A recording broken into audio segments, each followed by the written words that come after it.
Jai Hind children, we have completed 2 modules from the chapter How the Government Works. Today we'll be doing the third module. I hope you remember in the last 2 modules we had discussed uh, who is an MLA and who appoints the Chief Minister, what are the dual responsibilities sometimes of MLA when he becomes a minister. So these things we had discussed in the previous modules. We had also discussed about the case study of Patipuram. So in this module, we'll be dealing with uh, a debate which is happening in the Legislative Assembly. So in your book, there is a case which is given that Afreen, Sujata and many other students from their schools, they had traveled to the capital to visit the Legislative Assembly, which was housed in a very impressive building. So when they reached there, they saw that they saw that it was a very big building and there was security checkup. When they went upstairs, there was a gallery from which they could see a large hall below. There were rows and rows of desks.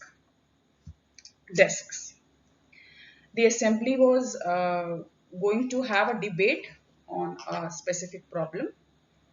Now, this is the time, as we all know, that the MLAs can express their views and they can ask questions related to any issue, and they can also give suggestions about what should be done by the government which is in power.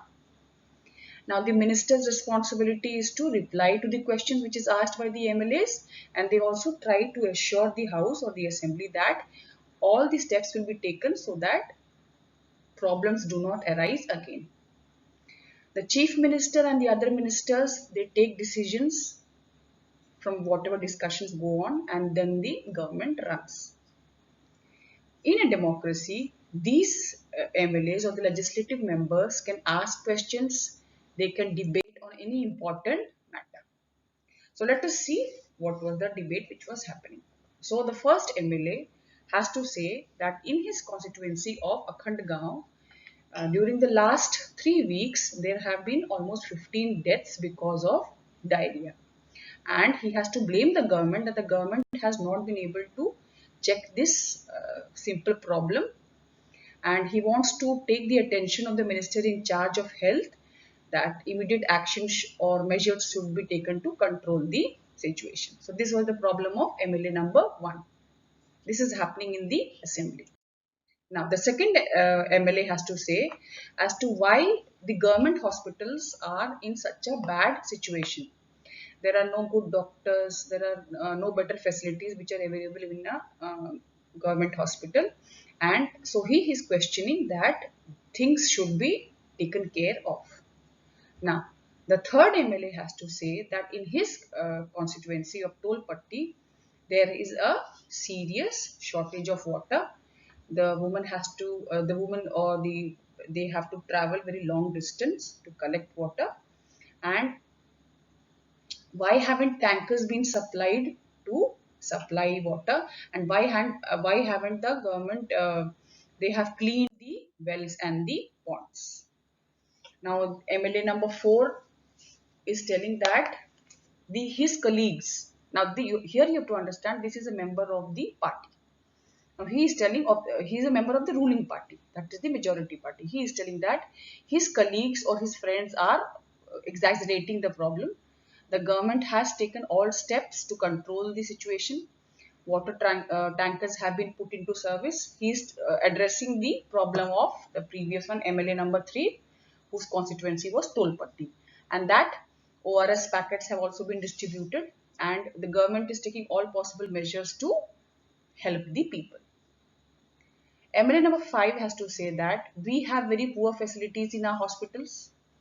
These hospitals do not have good doctors, no medical staff has been appointed from the last few years. Then there is a doctor in one particular hospital which has gone for a very long leave, and that is a matter of shame. MLA 6 has to say that the opposition members are, this is a member of the majority party. He has to say that the opposition members are unnecessarily blaming the government. The previous government did not do anything, and when this government or his government has come into power, they are doing everything to check the drainage and the sanitation. They have just taken up a drive to clear the garbage which had been lying for many years. So this was the debate which was taken, which was happening in the assembly. Now, if you see this picture, this is there in your book, you will be able to understand that who is the majority and who is the minority. Here you have to color the ruling party in one color and the opposition in the other. We will be doing this in the class.